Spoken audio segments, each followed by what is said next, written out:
This is just a little taste of the UK today.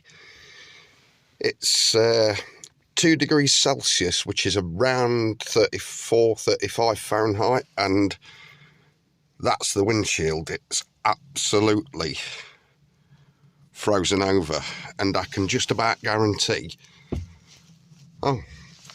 for once it's not on the inside, it's all on the outside. You can see all the pretty patterns in the ice. Yeah, I literally can't see my mirror. That's the side window. That's it looks like frosted glass, but it's not. It's actually ice. It's actually ice. So before I go anywhere, I've got to scrape all that ice off the windshield. But I have an ice scraper, de-icer.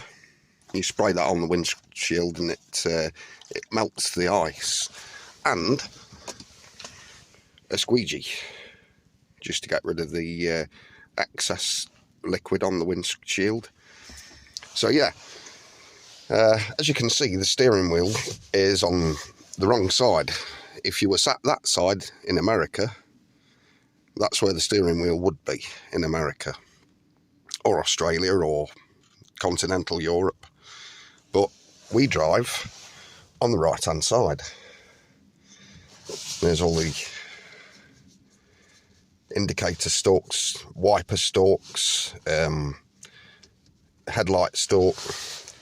In fact, that's the indicator stalk there and the horn on the end. We do everything in miles per hour. So these big numbers on the speedo, we call it a speedo, it shows you how fast you're going. These are all in miles per hour. That's the temperature gauge, and you can see it's cold. Very cold. That's the fuel gauge. And something you don't see a lot in America is a stick shift. That is, I've added that ball myself. That's literally a pull ball with a hole drilled in it that threads onto the gear shifter of my truck. I bought that from eBay.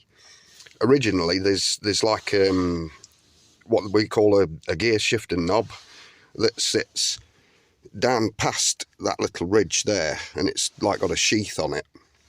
And on top, it's actually got the numbers of the gears and the pattern that the gear shifter is engraved on the top. So first is all the way to the left and forward. So that's in first. Obviously the engine's not running, so it's not going to go anywhere. Second is all the way to the left and down towards the back of the vehicle. So if you go from first straight down, that's second. Third, what you have to do to get from second to third is push the gear shifter up so that it's in like a neutral position where it's not in a gear at all at the minute.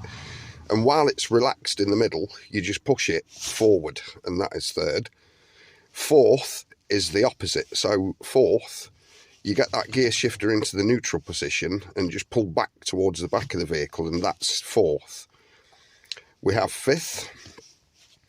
So into the neutral position and pull it all the way to the right towards my knee, and then push it forward towards the front of the vehicle, and that is fifth. Okay. Reverse is neutral position all the way towards my knee to the right, and then back towards the back of the vehicle, and that is reverse. So now you know how to drive a stick. We've got you call that an emergency brake or parking brake. We call it a hand brake because we use a hand to pull it up to stop the vehicle. But I leave that off like an American, and I just leave my gear shifter in third so that the vehicle doesn't roll. I'm not exactly on a hill, I'm on flat ground.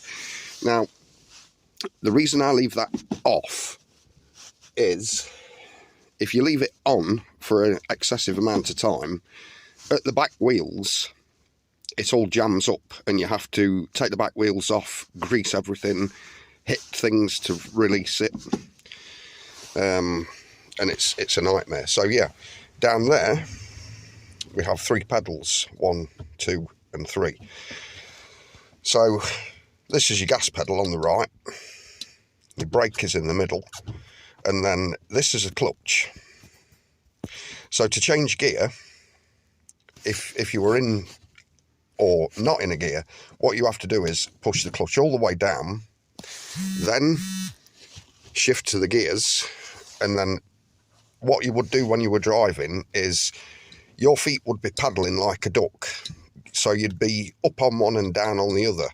So you'd slowly release that clutch up towards you as you're slowly putting the gas down towards the floor, and that'd get you going.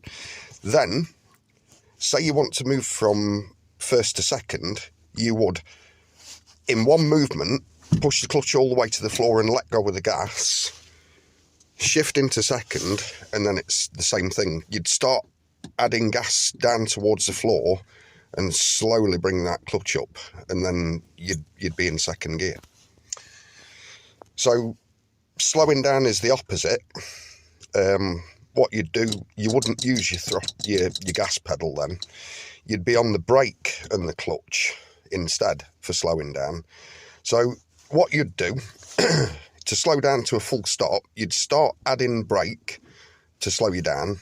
And then obviously, when the engine starts struggling, what you'd do is hit the clutch down and then change the gear shifter from, say you were in second, you'd change it back to first, and then slowly release the clutch. And you can release a bit of the brake as well, because what the clutch does, when you move down a gear, it's the engine starts slowing the vehicle down, not just the brakes, you know. So yeah, that's the inside of an English vehicle. There's the stereo. We've got an analogue clock. That's a cup holder. We call this the glove box. I don't know what you guys call it, but that's where you just keep stuff that you want to keep hold of.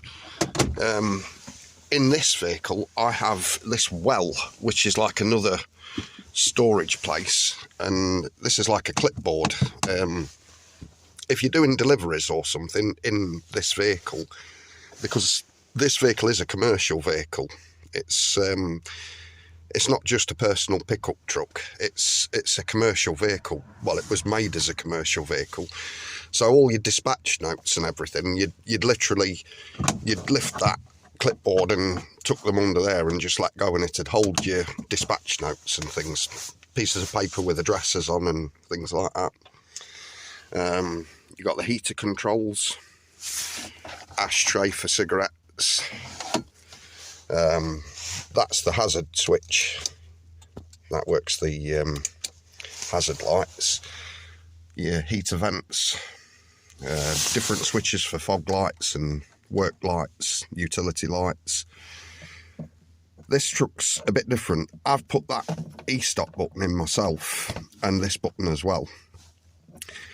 I've got a winch on this truck, and this isolates the power to the winch, so when that's in towards the dashboard, the winch is dead. If I didn't have that, the battery would go flat overnight. And that switch, that, if you push up that way, it raises the pickup bed so that it actually tips material out, and then obviously down towards the floor you release the pickup bed down, and it slowly, under gravity, comes back down to the floor.